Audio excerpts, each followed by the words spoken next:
اسمعني وحل ودنيك معايا مزيان. هذا نقاش ديالنا حنا المغاربه بيناتنا باش نساليو النقاش على الفينال ديال لاكوب دافريك هنا في هذا الفيديو هذا. غادي نهضروا على ثلاثه ديال الامور الاساسيه. واش ابراهيم دياز ضيع ضربه جزاء؟ كيفاش حنا خصنا نكونوا مع البراني من هنا لقدام؟ ونقاش تقني رياضي فني حول المقابله النهائيه.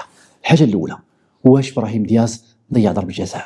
غادي نختصروها في قول: الا انت كنت كتقاتل مع شي واحد ما عنده ما يخسر فراك بطبيعه الحال انت خاسر. لماذا؟ المغرب في هذه المقابله النهائيه كان عنده الكثير من الامور يخسرها. كان المغرب داخل في مشاريع رياضيه ومشاريع استراتيجيه كبرى اللي خلى ان السنغال تستغلها، حيت هي ما عندها ما تخسر، كوسيله للضغط باش ترضخ المغرب في هذه المقابله هذه.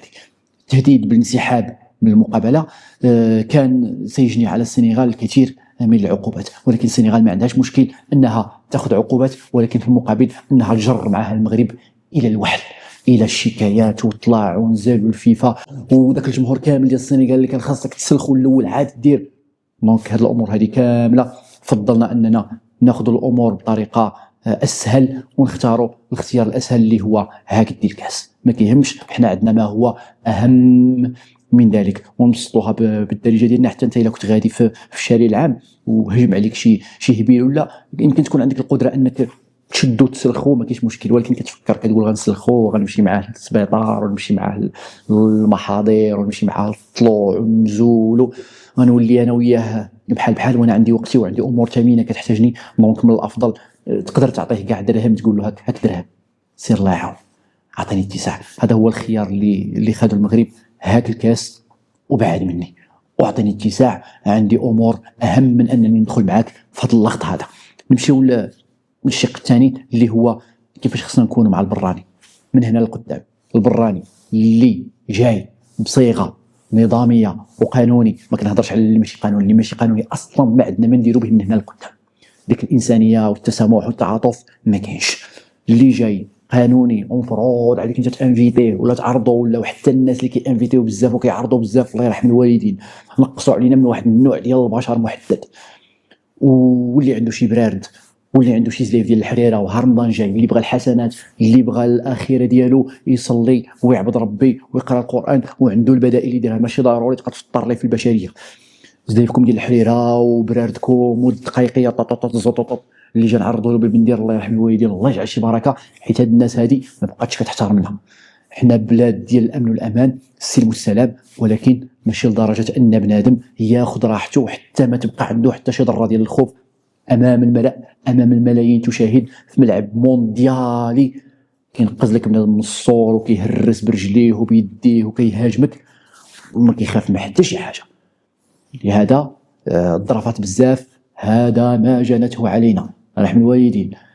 يجي البراني ما قلنا لكش حنا شدو عطيه العصا، ولكن كل شرب جيتي مرحبا بك دوز نعس بوان فينال. بغى الطاكسي، ها الطاكسي موجوده، بغى الريستورون يمشي لها، ما توصلو ما تديه ما تجيبو ما تساريه ما تطبلو ما تشوف واش كلا ولا ما كلاش، شغلو هذاك بوان بار. ما بقى عندنا ما نديرو شي واحد داكور. نمشيو للمساله الثالثه اللي هي النقاش التقني والفني في المقابله. السنغال لو كان ربحتنا في المقابله غادي تكون كتستحق التتويج، باش نكونوا واضحين. الشوط الاول من المقابله حنا كنا كنعرضوا على السنغال هكا ودي سير دخلت ماركي، هكا ودي سير دخلت ماركي، ما بغاوش يماركيو. الشوط الثاني من المقابله باش غادي نناقشوا الخيارات ديال المدرب. الا رجعتوا شويه الفيديوهات ديالي اللي قبل هضرنا خيارات ديال المدرب هو من يتحمل فيها المسؤوليه. من الاول كان يقال فيها الكثير مما يقال، جايب ناس اصلا ديجا مبليسين، جايب ناس يلاه مولين من الاصابه، خط الدفاع كان ناقص بزاف ديال الاختيارات اللي ما جاوش. المهم هذه كلها امور هضرنا فيها وناقشناها، ولكن باش توصل حتى للقراءه ديال المقابله كلشي كيعرف ان ابراهيم دياز في الماتش اللي قبل ما تريناش مع المجموعه، كان كيتريني غير مع المعد البدني. هذا ان دل على شيء يدل على انهم بليسي. التشكيله كره القدم ماشي صدف، التشكيله صافي ربحات غادي نحافظوا على هذيك التشكيله. لا، كل مقابله واجواءها، كل مقابله وظروفها. بمعنى الا كان ابراهيم دياز ما واجدش ماشي سنه مؤكده انه خصو يدخل ولا كاع دخل وغامرنا به، وهذا كحسينا به في الميطون ناقص. كلشي كان متفاهم على ان ابراهيم دياز كان خصو يخرج في الميطون، ما يزيدش يكمل معاك دوزيام ميطون. متفاهمين؟ لعابه اللي اشاك فوا كديرهم تغييرات وما كيقدموا حتى شي اضافه ما محلهم من الاعراب.